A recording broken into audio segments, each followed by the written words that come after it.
In our first FAQ Friday, Lizzy explained how Service Help Desk can help in case of a machine error. But what's even more important is to prevent those errors, to inspect how you can improve the quality and reliability of your machine. Therefore, MPS offers a service agreement. Once a year, an MPS certified engineer will visit you to inspect the MPS press.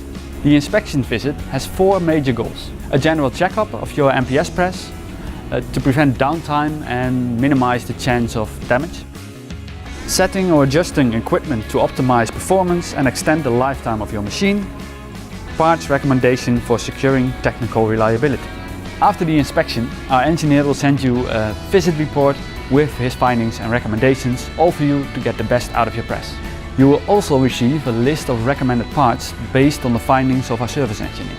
If you need help implementing these recommendations, we are at your service.